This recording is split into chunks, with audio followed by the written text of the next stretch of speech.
Welcome to USA Global TV and Radio, where our mission is to provide education, entertainment, hope, and inspiration. USA Global TV and Radio connects you with experts and audiences all around the world every single day to help you succeed in business and to live a richer life. Visit us at usaglobaltv.com to learn about career and life-changing training and mentoring programs like the Listening Mentor. Subscribe to our newsletter to stay informed about our special programs and offers. Discover how you can become a guest on one of our shows or a host or producer of a USA Global TV and Radio show of your very own. That's USA Global TV and Radio, where the doctor is always in.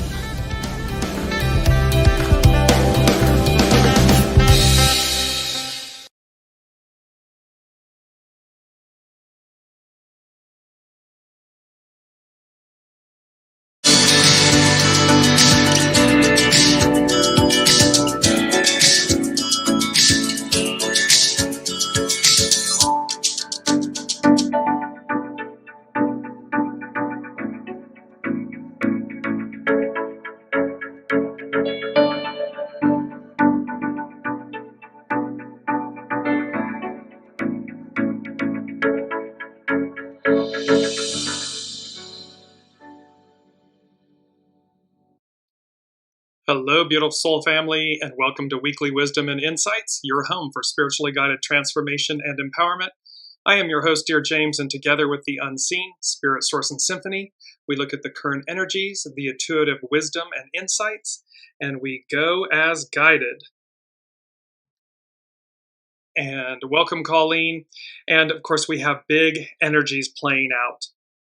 So literally at this moment. And as above, so below. There's a cosmic dance going on. And so let's just jump into it because there is so much to cover. So our main themes: the dance, divine messengers of change, Jupiter, Pluto, Mercury. Oh my, going to add that in. Comet, CHING, Atlas, truth and understanding, and these peaks and valleys, these peak encounters. Welcome, Olivia. And I'm going to jump right from the main themes into the main energies. Welcome, Alicia. So it's a 10-month, all month long, treading, cautious advance. The 9, small restraint, surrender. And surrender, please remember, to surrender to yourself, to your soul source connection, is the most empowering thing you can do. You are not surrendering to someone else outside of yourself, and you are not, quote unquote, giving up. You're simply surrendering your ego, mind, personality to your soul. Very important. Welcome, Gate Girl. It's an 8-year all year long, so we're uniting from the inside out. We have 18, it's decay, remedy. We're continuing to repair what's been spoiled. And so, again, within personal lives, relationships, things of that nature, all the way out to the macro, the whole of the whole. And then it doubles up again as a 9, small restraint, surrender. So we have this messaging of doubling down with that 9 of small restraint, surrender. Now, the astrological influences. On 10-2, we had the new moon solar eclipse with that beautiful grand trine at 10 degrees and all those 10s. Then today, on the 9th, Jupiter stations retrograde. And this is where the dance comes in. This is our main theme, the dance, which I'll come to in a moment. But in essence, so Jupiter is stationing retrograde. 2 days later, Pluto stations direct. So this kind of dance, this crisscross of these two major outer planets. And then on the 13th, we have Mercury entering Scorpio. So as we're looking at this, let's go to our main theme, the dance, divine messengers of change. And in this image, you see, it's just beautiful and iconic. These 5 women, there 4 of them are in 2 sets, like in a set of pairs, and there's one in the center standing alone. But in essence, they're dancing this very rhythmic, beautiful, and you see it, it's at sunset. So there's all this orange and everything, this burning umber orange against the white. Now I'm going to shift for a second and show you a second image of this, which is the same image, the dance, Divine Messengers of Change, and these same 5 women, beautiful. But now on the far right, you see the one pair almost twirling Jupiter. On the far left, the other 2 twirling Pluto. And in the center is this comet CHING, and then with Mercury. And so this cosmic dance, these 2 major planets, one's going to spin retrograde, the other one is going to spin direct. Mercury, the way we communicate, we think, our words, our thoughts, and so forth. And then this first time in 80 years, comet. So, and it's known as the Purple Mountain. So CHING means Purple Mountain. So we'll come to this, but there's a cosmic dance going on along with this comet. And that's why these powers are so powerful, prevalent, and we're going to have peaks and valleys you'll see in the astrological chart. And let me just go back to say, it's about truth and understanding. So with these energies and these shifts, it is bringing truth and understanding to the forefront. No longer, there is so much disinformation going on. And there is so much knee-jerk reaction taking place where people are literally obfuscating their responsibility to use their intellect, their mind, their soul, their heart. It's so cheap and easy to pick up something on social media and regurgitate it out. And that ripple effect, realize that what you're doing in that moment, because you're not taking the time to investigate, to discern, is it truth? Is it real? To understand it before you take a position and before you disseminate it out again. So again, be very mindful, especially at this moment, be mindful. Major players, Pluto, Jupiter, Mercury, this comet, of which wolf you're feeding, of what you're contributing to. So that, because when it's easily debunked, and yet you've, trafficked in lies versus truth, it speaks volumes about who you are. Your character is your fate. So be mindful in these moments. Be really mindful. So let's jump in. We're going to work with Pam Youngin. She's an astrologer, amazing astrologer. It's her North Point journal. And she says, Jupiter and Pluto. We are feeling the influence of Jupiter and Pluto very strongly right now. Both planets come to a standstill and change direction this week. Jupiter stations retrograde today on Wednesday the 9th, and Pluto stations direct on Friday the 11th. Welcome, Ava. The date of a planet's station is significant because its impact on our lives is magnified for at least a week before and after that date. So the intensity, it's like the analogy of the train. When a train comes in, you feel the vibration and the energy. It's very strong and empowered as it's coming, as they station in or leave. And then it dissipates the further away the train gets from the station. Jupiter and Gemini. With Jupiter and Aries Gemini, we may be inundated with information this week. Since Jupiter is at full strength this week, the effects of any aspects involving the giant planet are heightened. Of special note is the Jupiter Chiron. Chiron is the wounded healer, and it's what we're looking to heal, how we can heal. So there's a special note is the Jupiter Chiron sextile. That's a harmonious aspect in astrology that perfects on Saturday, October 12th. This is the same day, by the way, that the comet will be nearest Earth on the 12th. This beneficial aspect helps us gain insights into the insecurities and fears that have prevented us from claiming our truth and speaking our inner wisdom. It's only fear, and dare I say, and I don't mean this in a derogatory manner, but ignorance. When we're being ignorant, we're not invested, we're not doing the work necessary to discern truth and we just take the cheap and easy route, it negatively impacts us, our wisdom, who we are as a peoples, as humanity. And so traffic in truth. Period. End of story. No matter what team you're cheering for, no matter what truth you might be looking for, when truth speaks, it speaks for itself. And we must be willing to do what's necessary to discern the truth so that we're not trafficking in lies. The aspect also holds the space for us to heal those wounds. So this beneficial aspect between Jupiter, the sextile between Jupiter and Chiron, that aspect also holds the space for us to heal all these wounds, which may have been with us since childhood. So again, instead of reacting, respond. Be proactive, not reactive. It's really important with these major planets changing directions. Pluto and Capricorn, Pam goes on to say, Pluto is in the final weeks of its journey through Capricorn. Its station this week will be the last one in this sign until it returns to Capricorn in the year 2254.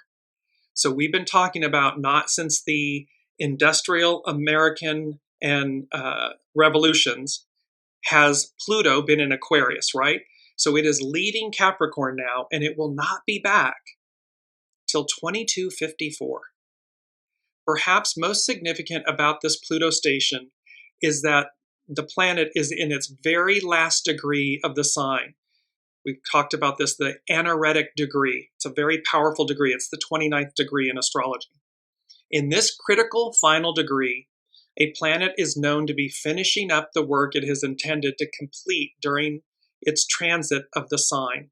Since we know that Pluto's task in Capricorn has been to reveal the shadow side of businesses, governments, and other hierarchical social structures, we can expect even more revelations this week and next, because it's stationing.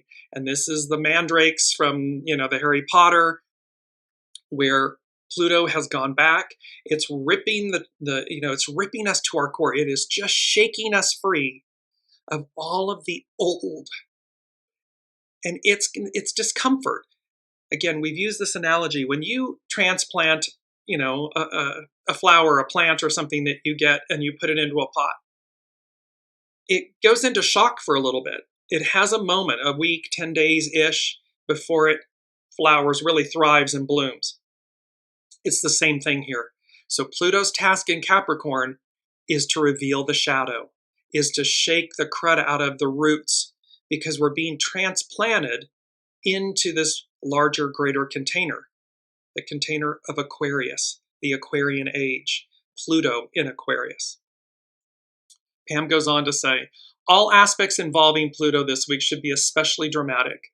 Most noteworthy is the Mercury-Pluto square that perfects next Sunday, this coming Sunday on the 13th. This aspect will likely escalate the war of words, verbal power struggles, accusations, and manipulations of the facts. Traffic in truth. The mind tends to be suspicious, looking for threats around every corner and getting caught up in conspiracy theories. We may also see secrets revealed or mysteries solved during this time, since the drive for truth is quite strong. And so again, when they see you, your digital footprint, your social footprint is an impression of you, and it speaks volumes. So allow it to speak truth, not lies, not innuendo, not shadow, not conspiracy theories, because again, it's too easy to fall into that trap.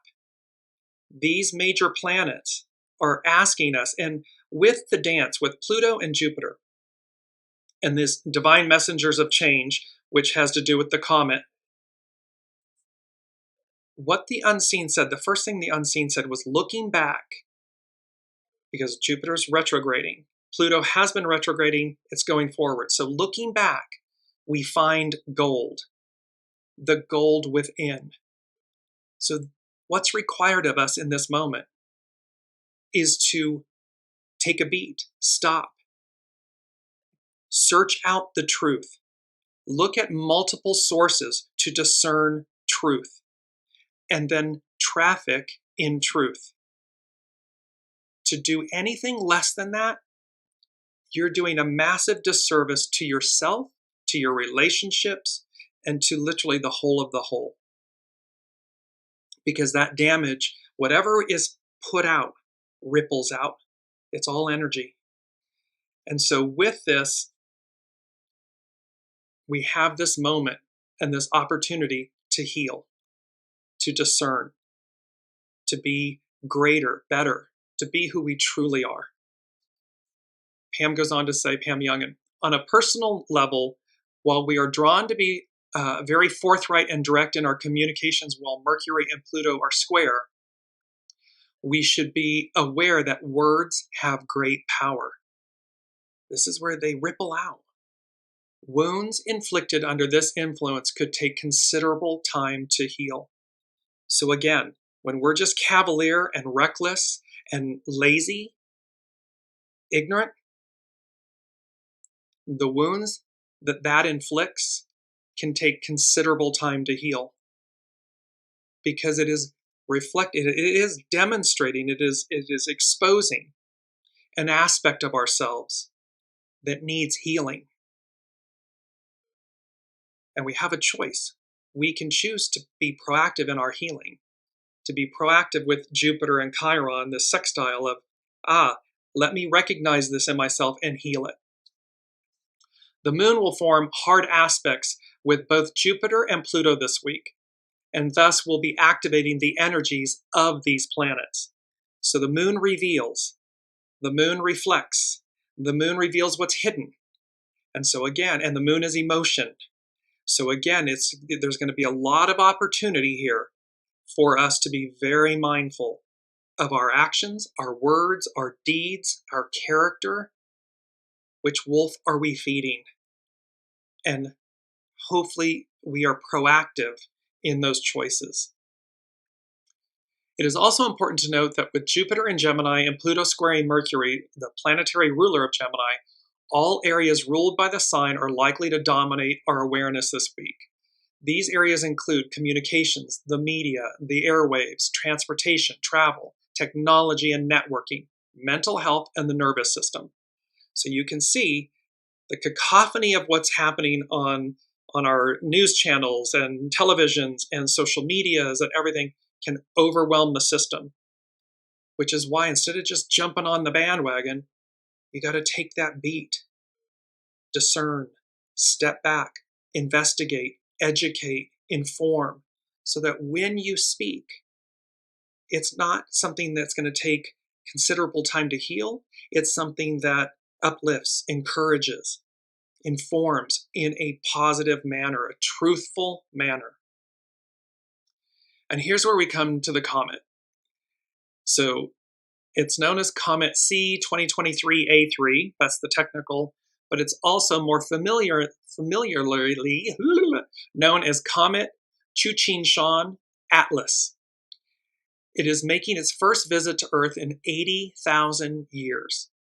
The comet, which was discovered in early 2023, will be at its closest proximity to our planet, to the planet Earth, on October 12th. This week, those in the northern hemisphere may be able to see the comet with the naked eye before sunrise. Ancient cultures have differing interpretations of the meaning of a comet. Some considered them to be divine messengers, while others saw comets as being omens of natural disasters or other cataclysmic events. One can say Hurricane, it just went out of my head, the one that is getting ready to affect Florida.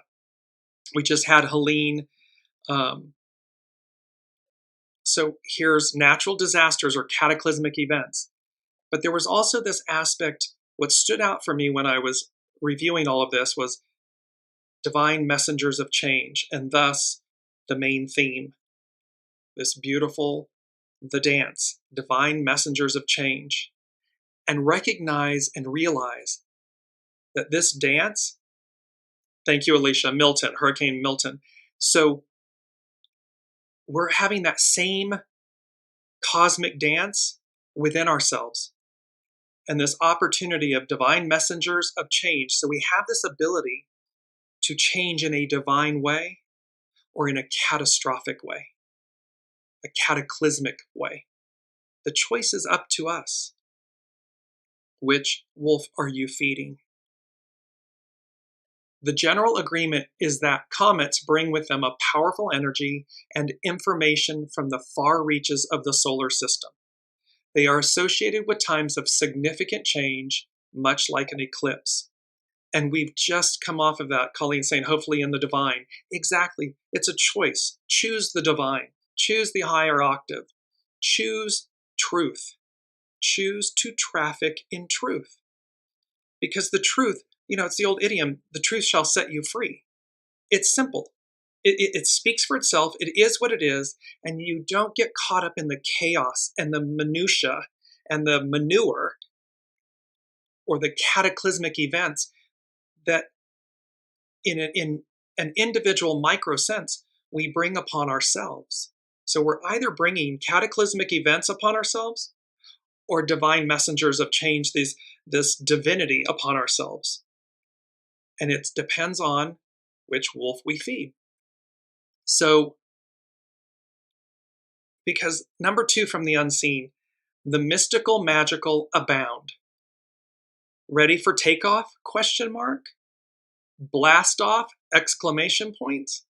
So there's an opportunity here because these are divine messengers of change from the far reaches. It's from the unseen. First time in 80,000 years?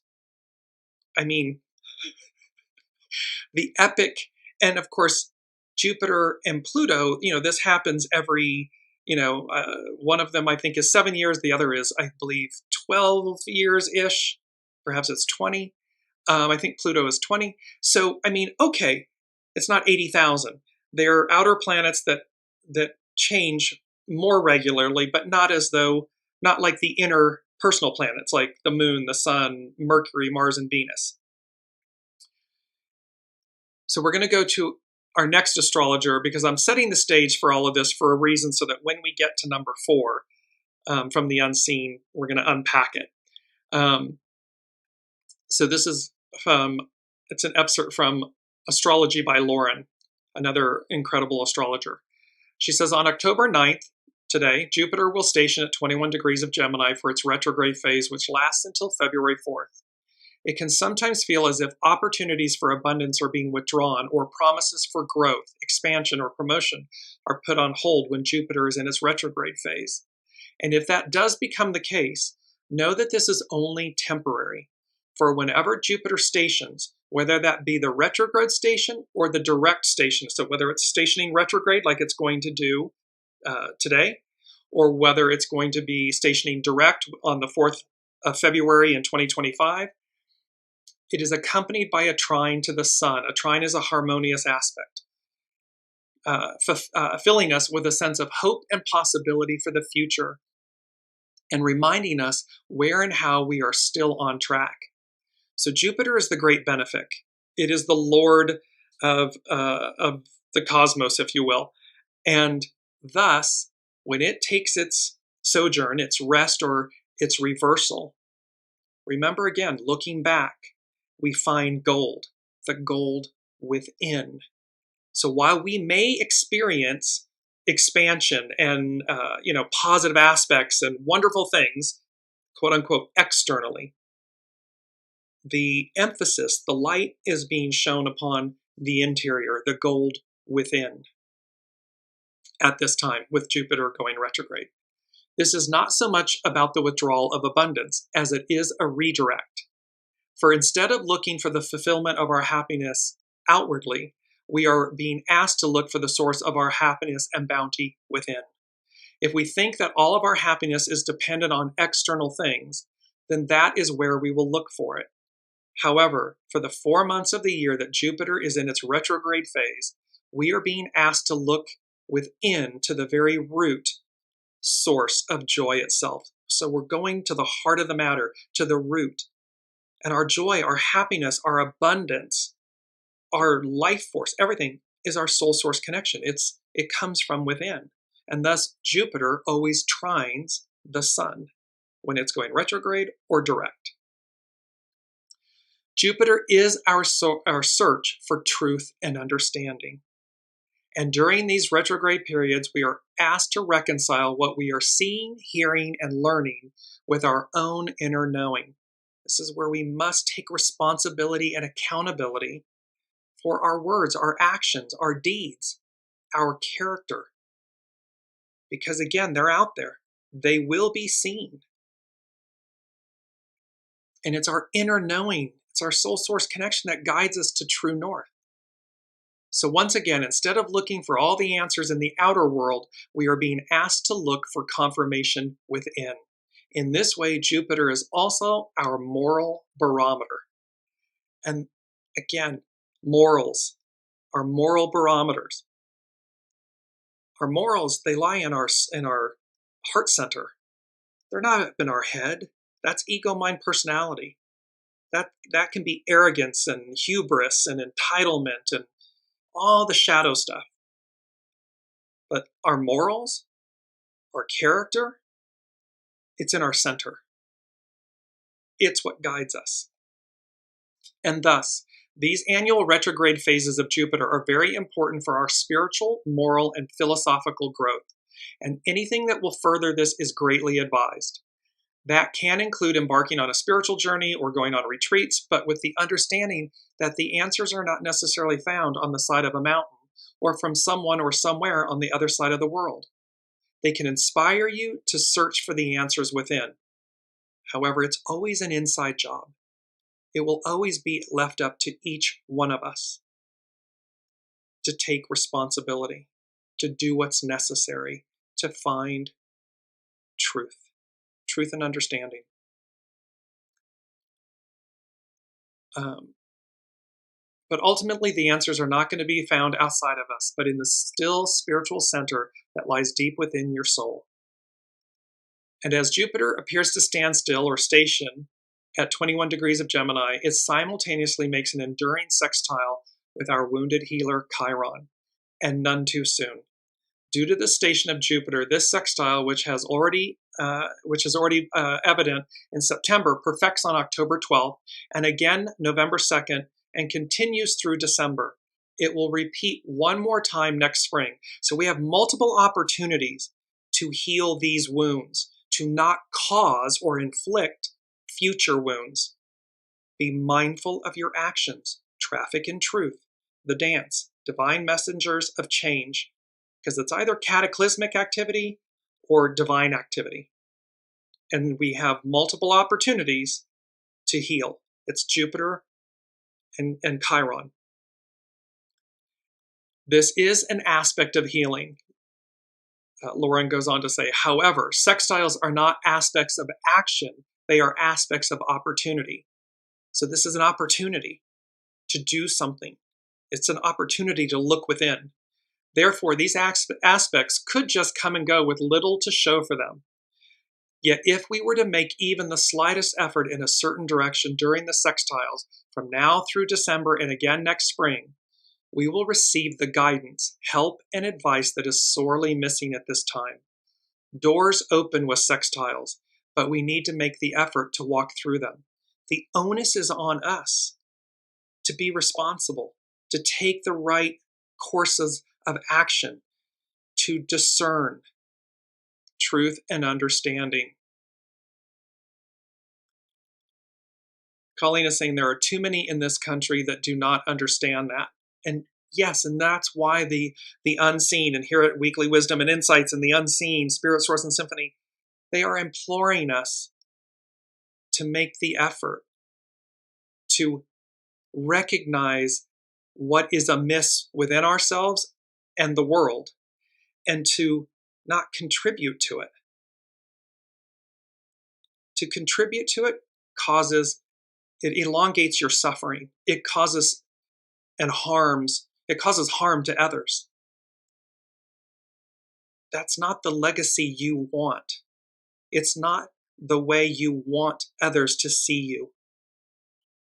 One would hope that we want to be seen as divine humans that uplift one another, that assist one another, and that we do so in a positive manner, in a healed manner. Lauren goes on to say, we are heading into some challenging weather over the next few weeks and months. The warrior god Mars has been amping up the temperature and will continue to do so through to the full moon. That's coming up on the 17th of October. Mars will square the solar eclipse on October 2nd and will also square the full moon on the 17th. And it won't stop there. The heat is rising. So, connecting to the Jupiter-Chiron sextile will not only be for our own sakes, but for the sake of all beings everywhere. So see, Mars is upping the ante and upping the heat. Because again, the Unseen said many shows ago, we're drawing a line in the sand. You're being seen. You're being counted. Which wolf are you feeding? So when the temperature is hot, when there's a cacophony of crud on social media and, news channels and so forth, Mars, we have the ability and the opportunity to sit with Jupiter, the Lord of the cosmos, the great benefic, Chiron, the wounded healer, and to stop and say, I see this, but I need not contribute to it. I need not lather myself in muck. I need not join the heat of that dumpster fire, is the way I would put it. There's something greater. It's Jupiter. There's something that can be healed. It's Chiron. There's the Purple Mountain Comet, CHING, Atlas. All of these things amplifying which wolf we feed, what we receive from it. And Astrology by Lauren, she closed out with this, it's an Ojibwe prayer that was edited by Maggie Oman.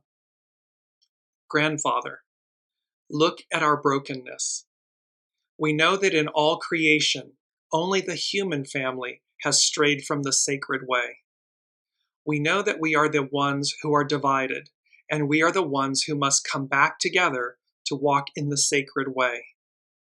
Grandfather, Sacred One, teach us love, compassion, and honor, that we may heal the earth and heal each other.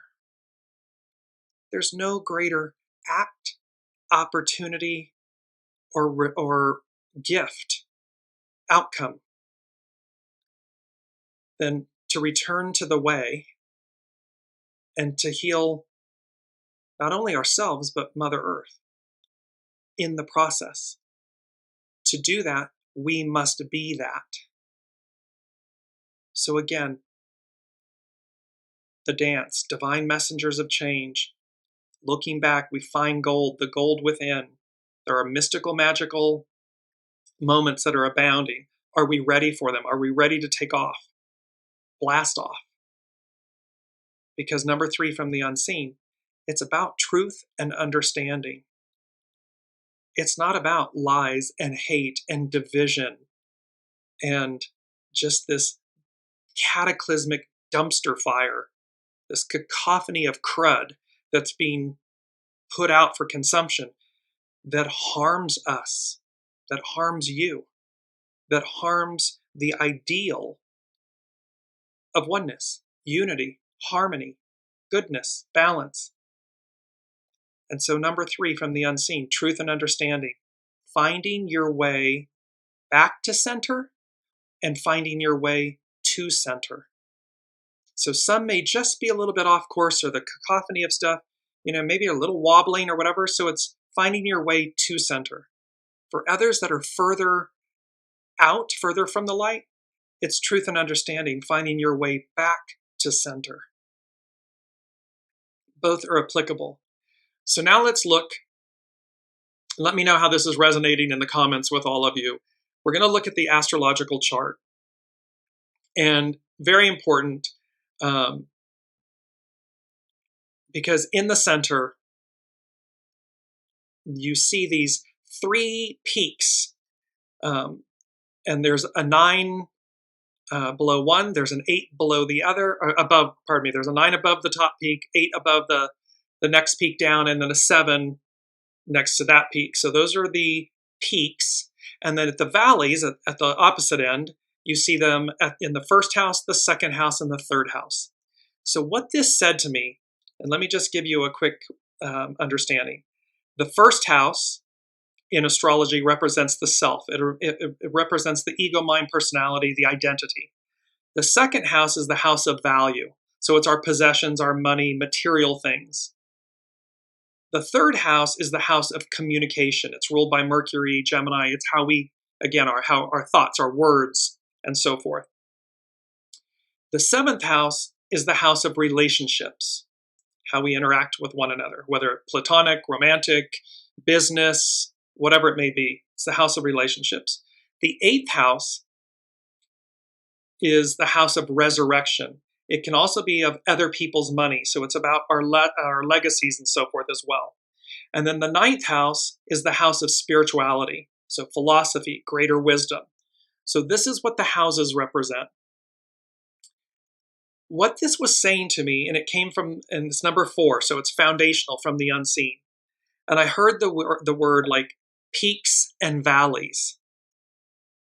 And so again, with this, the dance, with Jupiter stationing retrograde, and that's what this astrological chart is for. It would change minorly by Friday for Pluto, then going direct. So in essence, it's applying for both. So here's this cosmic dance, the dance. Peaks and valleys. And then I heard, no rest for the weary. There is no rest for the weary. And that brought up, it triggered for me this awareness. And I said, I know this about the weary. So Matthew 11, 28, 12. Come to me, all you that are weary and are carrying heavy burdens, and I will give you rest. Take my yoke upon you and learn from me, for I am gentle and humble in heart, and you will find rest for your souls. For my yoke is easy and my burden is light. So in essence, this is saying, give your burdens, whether they be emotional, mental, physical, whatever they may be, give them over to God. Give them over to the unseen, to Allah Buddha, the all that is, however you identify. Give them over. Remember and recognize the one relationship we come into this life with and we leave with is our soul source connection, the unseen. And that's what this verse is reminding us, that give over your burdens, come to me with them, and I'll walk with you. It's footprints in the sand. We're never walking alone. With that, and I'll come to the comments coming in, then the second aspect of this was there's also this no rest for the weary. It was changed, there was a modification. And it says the now familiar version of the saying, no rest for the wicked, is recorded in a 1574 translation of a sermon by John Calvin. In Christian theology, the passage is interpreted as meaning that unrepentant sinners, the wicked, will meet with damnation upon death. No peace, no rest. Okay. The point here would be, again, your character is your fate. We are either trafficking in truth, in light, or you're trafficking in lies or darkness. The unseen, God, the all that is, the unseen walks with us. It is the relationship we come in with and leave with. We are never alone. Never in this lifetime. In this physical existence, we are never not together with Source, God, Source, the all that is, the unseen. That soul source connection, that relationship. And so when we face challenges, seek that relationship. It's not mental. It's knowing. It's maternal. It's a knowingness inside. It's that soul source connection. The opposite then is when we simply traffic in ego, mind, personality. That is the one where it's like there's no rest for the wicked. You hear about monkey mind, you hear about chatter. I can't take off, I can't get my mind to shut off. But if we're trafficking in illusion, in darkness, in lies, in shadow, it only magnifies it. It makes it louder. So clearly that wouldn't be the answer. There's no rest, no peace. That is not the way to go. The way to go to source. Go to source. Go to the truth, to the heart of the matter. Stillness, quiet. That requires us to turn off the ego, mind, personality, the mind, and say, let me go to my heart. Let me find what's true. And how we can apply that to the literal examples that we've been talking about with what's happening on the news and social media and so forth. And again, it doesn't matter. What we should be able to be greater than the identity or the label or the script, the thing that we're attaching ourselves to. If what we're attaching ourselves to is not in our highest and best, is not speaking truth, is not good, we should have the absolute divinity and divine willpower to recognize that truth and step back from it. Equally, if it is aligned, we should be able to put that forth in a positive manner, a way that may be received openly. Let it speak for itself. In other words, it's not attached with judgment or I told you so, or because that's a negative aspect. It's a shadow aspect. When we simply place it, here's the truth. It speaks for itself. We don't need to yell and scream from the rooftops. So Ava was saying, Mars can also be a noble knight, acting as a peacemaker. I believe Mars in Cancer is a sensitive masculine energy. Beautifully, I concur, Ava. And again, it doesn't have to be so. While Mars is elevating the heat, if you will, the intensity, again, it doesn't mean that that heat being raised is nefarious. To Ava's point, which I concur wholeheartedly, and with Mars in Cancer, it's speaking to the greatness of Mars, the intensity, the purity of the intensity of Mars, meaning what's on offer to us, not aggression, but the purest of divine masculine, chivalry, good. It's actionary, it's pure, it's sensitive, it's understanding, it has empathy and compassion. Beautiful ad, Ava, thank you. Olivia, businesses have been really difficult lately, especially when young people talking down to those of us who are older.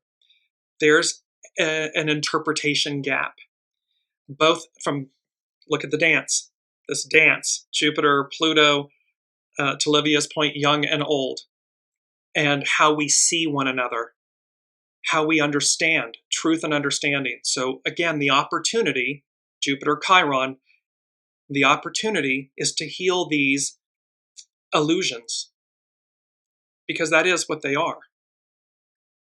They're illusions that the elderly, if you will, the older generations have no value or don't know what they're talking about. And equally that the younger generations don't know what they're talking about. They don't have any experience. They don't know what they're talking about. Both are divine. Both come with a knowing, with a soul source connection. Both, when not in judgment of one another or the other, or of self. Well, what do the two, when they come together, oh, there's magic. Mystical magic abounds.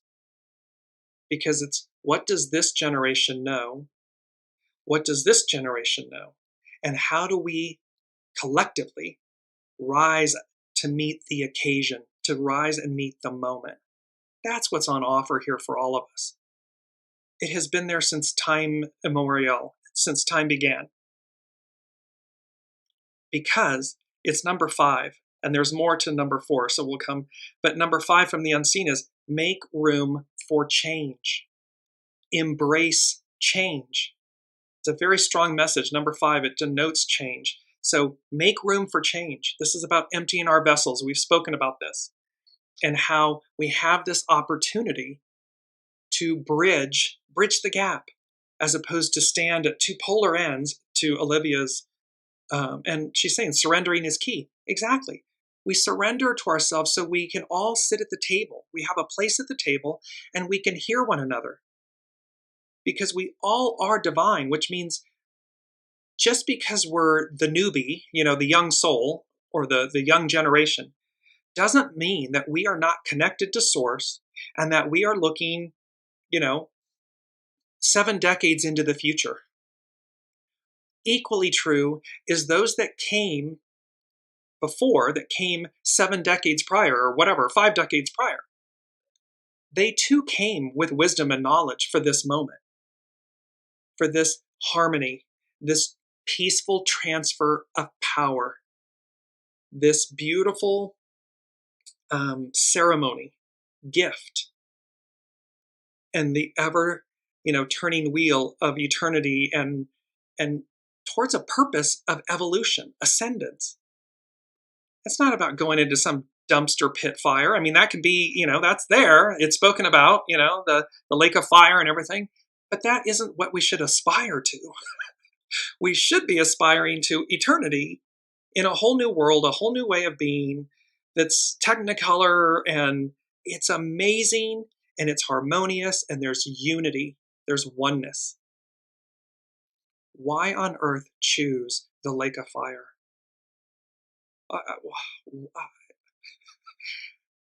It defies logic for me. Let us look very quickly. I want to give you a small snippet from moonomens.com. While Jupiter is retrograde in the sign of the twins, Gemini, we are invited to reflect on what meaning we attribute to words, thoughts, data, and information. Refine our ability to communicate our truth clearly and thoughtfully, and make sure we are expressing ourselves authentically. So this is, again, when we're in a state of ignorance or shallowness, or, we're reactive, all of the opportunities that Jupiter retrograde in Gemini is offering, they're not present within we're not invoking them, we're not utilizing them, we're not harnessing them. Jupiter retrograde in Gemini is an opportunity to rethink our approach to learning, studying, teaching, sharing information, consuming information, communicating, thinking, and making sense of our experiences. It truly goes to the heart of the matter.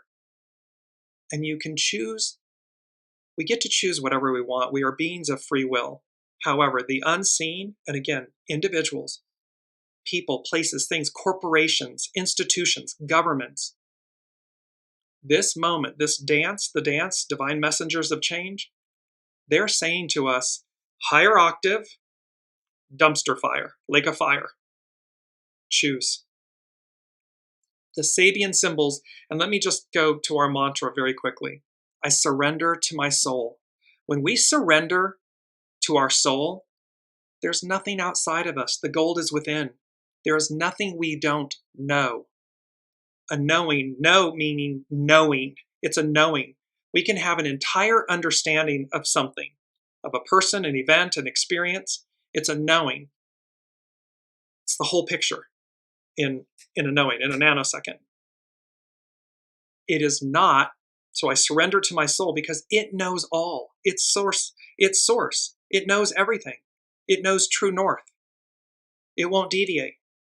Ego, mind, personality, chatter, chaos, illusion, those run amok. And if we're in that lane, that's the experience we're going to have. So that, and let me just go to our 2 quotes before we finish up with these beautiful Sabian symbols. This first quote, "The universe is full of magical things, patiently waiting for our wits to grow sharper." And this is by a quote by Eden Philpotts. And there are shamrocks, there's a double rainbow, there's pots of gold in this image. It's all speaking to the fact that the universe is full of magical things, patiently waiting for our wits to grow sharper. It's about raising ourselves up to a higher octave instead of just laying in the gutter, basically, taking the cheap and easy route that says, oh, I didn't have to go and look or discern or whatever. I just saw it and just jumped on the bandwagon. And shadow aspect of Mars, using that kind of energy and heat and aggressiveness in a negative manner because you didn't bother to investigate. You didn't bother to discern truth. And thus you just perpetuated that, and it's a boomerang. You put it out, more of it's coming back to you. And so to that point of Mars increasing the heat, it just gets louder and louder and louder in that vein. To Ava's point, Mars in Cancer, when we put out truth, when it's in a way that may be received, that's without judgment and so forth, when it's done with humility, the magnification of the purity of Mars energy, of the divine masculine, boomerangs back, amplifies. It empowers in the most pure way. It strengthens, it heals in the most pure way. Because, of course, we need both. We need the purity of divine masculine and the purity of divine feminine in harmony, in balance, yin, yang. We need that in order to be our best selves. And when we traffic in that, it ripples back to us. That's the energy you want. So last but not least, this other quote, which I love, it says, "The gentle has its own power, like water dripping onto stone." So see, it doesn't have to be this aggressive, nasty, confrontational, welcome Kiki. It doesn't have to be that kind of energy and action. The gentle has its own power, like water dripping onto stone. That dripping over time will carve its own path, will reshape the hardness of stone. And they do so in harmony with one another. They become one with one another. So the hard and the soft become one. They become unified. They're working in unity. And look, the hard, the stone, the masculine receives it openly. So it's a beautiful dance, the dance, divine messengers of change. So let's go to our final aspect, which is the Sabian symbols. On our keyword, I missed that, is participation. The action or state of taking part in something, being related to a larger whole. So again, which wolf are you feeding? Because this is about participation. Am I participating in truth or lies? Am I participating in being proactive or reactive? It's about my participation. And thus, it becomes my fate because it's my character. So our choices can refine or define our character, which defines our fate, our experience. For the astrological chart for Jupiter retrograde, I'm going to focus on 3 or 4 of them very quickly, but the midheaven. So the midheaven is at the top in the chart. It's an auspicious celestial aspect. The cameo profile of a man, suggesting the shape of his country. The keynote is the sustaining power of the whole as the individual identifies themselves within their life. So it's about sustaining the power of the whole while we identify within ourselves. And we're looking for the gold. Looking back, we find the gold within. This is the avatar ideal, the ideal of a transpersonal life and consciousness, totally consecrated to and directed by a divine power. This means a life dedicated to the soul leading. Soul source connection is leading. It is a life in consciousness totally consecrated to and directed by divine power. It's not the ego, my personality running the show. It's source through your soul.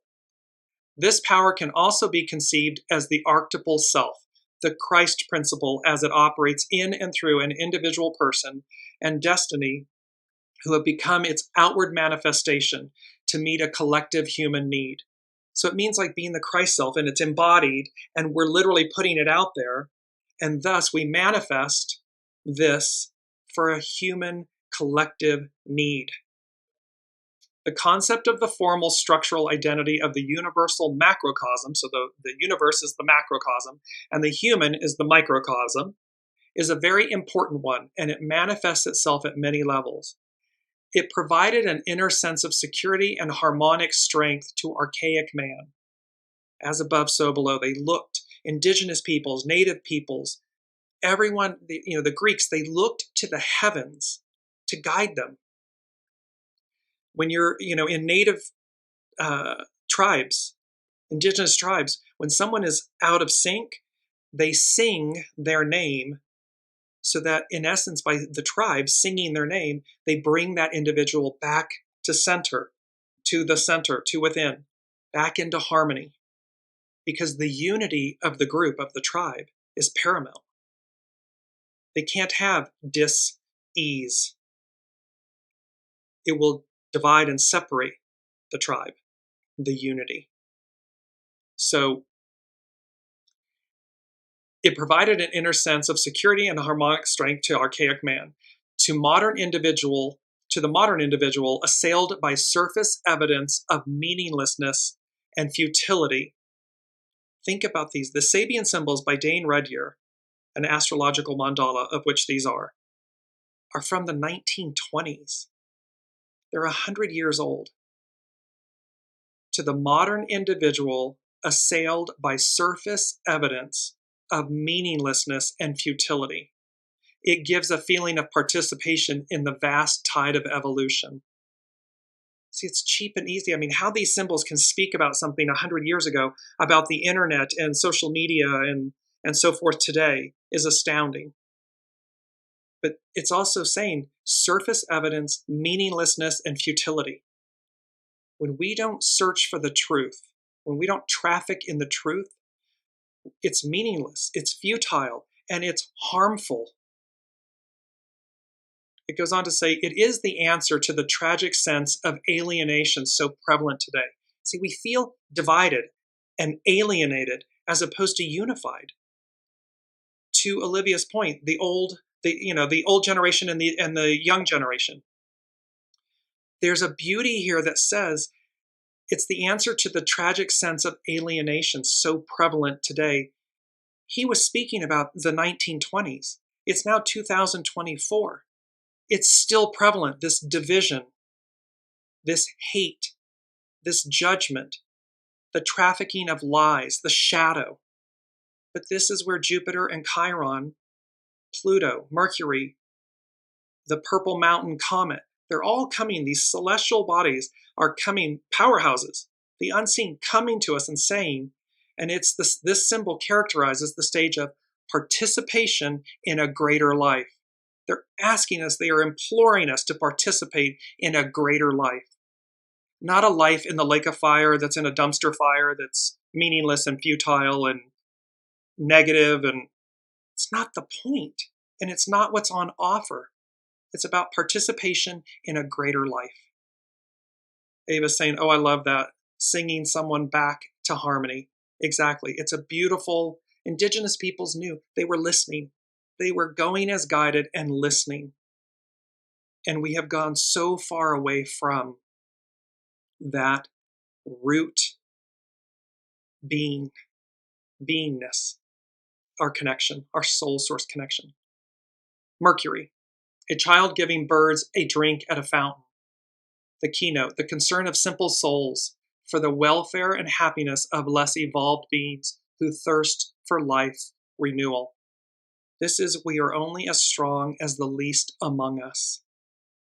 So here, at this stage, what you received from the infinite, you can give to the finite beings that thirst for it. Man does not need to destroy nature's wilderness through greed and carelessness. They can transform this wilderness into a garden whose singing fountains will attract birds. We can use here, Mark Edmund Jones was an astrologer who worked with Elsie Wheeler on these original Sabian symbols. The key word is solicitude. But see, we can take from the finite and from the infinite and give to the finite. We can care for the least among us and create a magical garden. Limitless prosperity and abundance. The ascendant, deep sea divers, the keynote, the will to explore the hidden depths of all experiences and to search for primordial causes. This symbol essentially refers to depth psychology. It means doing the works, diving deep within to find ourselves, our soul source connection, a coming to terms with the collective unconscious and its contents. This type of depth plumbing adventure is basically different from the one symbolized by the gold rush, something that's external, for it can take place within the individual and with no relation to social value, nothing that's outside of us. It refers symbolically to a quest for understanding, meaning for what lies under the surface waves of daily living. What's on the surface, it's never what it is. It's never what it appears to be that's on the surface. It's not going to be the cheap, 2-second social media post that somebody didn't bother or that's just repeating a lie. That's cheap and easy. This is talking about what lies under the surface waves of daily living. What's the truth? What's underneath? This quest may lead to great dangers. It demands a strong will and good breathing, meaning a degree of spiritual strength. It means you got to be in your center. It means that you must be heart-centered in order, quote unquote, to see the truth. Not a truth or someone's lie. That's cheap and easy. That's on the surface. You got to move into your heart center, into this sense of spiritual strength to see truth and be able to accept it, whatever it may be. But the truth, not a truth or a lie. It usually challenges powers hidden in the depths of the unconscious. And it will. It will challenge us. It will trigger us. But the moral of the story is to traffic in truth. To see truth. Not to hold on to a lie at any cost or to, traffic it. To multiply it. Because you're only, again, harming yourself when it comes back to you. The contrast between deep sea divers and men of the gold rush is significant. It presents in an interesting manner the opposition between a first stage and a second stage symbol. The inward quest opposes the outward search for the great symbol or the great social symbol, gold. It should lead to a, quote, depth realization of the very roots of consciousness. So this is speaking to the fact that what should matter, what is truly the gold is the gold within. External gold, fool's gold, false gold. That is the difference between deep sea divers and men of the gold rush. One is I'm mining for gold within. The other one is I'm running about trying to find gold outside of me. And the only gold that truly matters is the one within. That's from which everything originates. That is where it will amplify and magnify and come back to you because everything's energy. Venus. A woman draws away 2 dark curtains, closing the entrance to a sacred pathway. The keynote, the revelation to the human consciousness of what lies beyond dualistic knowledge. This symbol reveals what a positive reliance upon faith and intuition can bring about. Courage is needed to go through the veiling darkness. We need courage at this time to go through this shaking to our foundation, to our roots. Because Pluto in Capricorn is bringing up the underbelly. It's exposing it all. And of course, they don't want to be exposed. They want to continue perpetuating that narrative, that energy. They want that control. So it requires courage. Courage is needed to go through the veiling darkness. The courage to venture beyond the familiar and the traditionally known. It means to have the courage to, quote, plunge ahead into the unknown. But see, the unknown is calling us forward. The unknown, it's light. You see me smiling. It's light. It's bright. It's airy. It's like, it's abundant. It's limitless. So it says to us, have the courage to plunge ahead into the unknown, because we already know. Been there, done that. We already know what it is. So why would we choose that? And the only reason somebody would choose that is because they're afraid of the unknown. That's the only reason. What lies ahead is greatness. What lies behind, it's where we've been. Doesn't mean it didn't have greatness, but it's not it becomes stagnant because we've already been there. Everything is energy. And we know this, a stagnant pond, what happens? It becomes water, a body of water, it becomes stagnant. Then mosquitoes and infestation and so forth. It's no longer healthy for anyone or anything. But water that's moving forward, being filtered, this type flowing, it carries us. It leads to new adventures, new things. It's pure. It nourishes us. That's the point. And last but not least, because we're over time, a lot of fortune. A 5-year-old child carrying a bag filled with groceries. I love this Sabian symbol. The keynote, rising to the occasion when asked to assume social responsibility ahead of one's normal development. This symbol speaks to the fact that we may feel like we're not ready for this advance. We may feel that we're afraid of the unknown and what may happen. And so it feels premature, or it feels like we're not ready. It's a child, a 5-year-old child carrying a bag of groceries.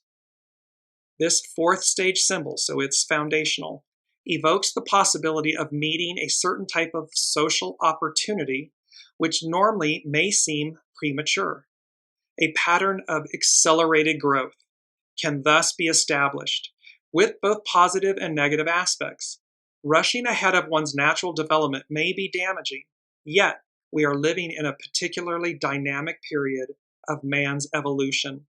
And so we are all, no matter the age, no matter our age, it's about accelerated growth. We are advancing. Time is speeding up. The new lies before us. What lies before us, where we've been and where we're going. And so it's, again, the courage, accelerated growth. Just recognize that we're participating in this particularly dynamic period of humankind's evolution. And so it requires us, whether we feel ready or not, it requires us to take that leap of faith, to advance, to move us forward. Because where we've been, we've already been. There's more on the other side. I'm going to place all the Sabian symbols on the Dearjames Facebook page because they're amazing. So skim through them. And just thank you all for your presence. And on this journey, it's magical. Make room for change. Embrace change. We're going to have some peaks and valleys. We get to choose, because in that, again, with the houses, the point about that was that the house of self and the house of value and the house of communication are going to be challenged. Those are the valleys on that chart. Just going to bring it up really quickly one more time to close with this. Those are in the 1st, 2nd, and 3rd house.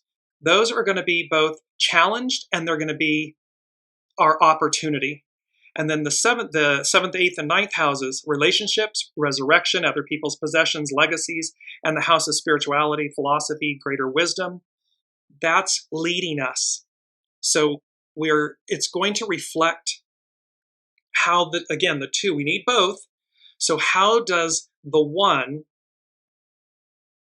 in this case, the peaks, the house, 7th, 8th, and 9th houses, how does it both challenge the 1st, 2nd, and 3rd houses and also inspire? And in reverse, how does the lack of these 7th, 8th, and 9th houses within us, within someone, become the opportunity magnified when we surrender the 1st, 2nd, and 3rd houses? when we take responsibility for self, when we moderate self, when we surrender to our soul. So you see this beautiful dance going on between Jupiter, Pluto, these first, second, and third houses, the seventh, eighth, and ninth houses, and this beautiful opportunity with Mercury, Chiron, and the Purple Mountain Comet, CHING, these divine messengers of change. They're offering truth and understanding. Choose the higher octave every moment. And when we fall short, it's okay. Just pick yourself up and rebound as quickly as possible so that you stay centered. You stay in the eye of the hurricane, no pun intended, because as this unseen has said, if we're out on the periphery, it's chaos. It's cataclysmic. You stay in the eye, it's calm, it's centered, it's safe. Wishing everyone in Florida a very safe experience here, hoping for the best and for all of us. And until then, be well, be kind, and look for the gold within. We'll see you next week.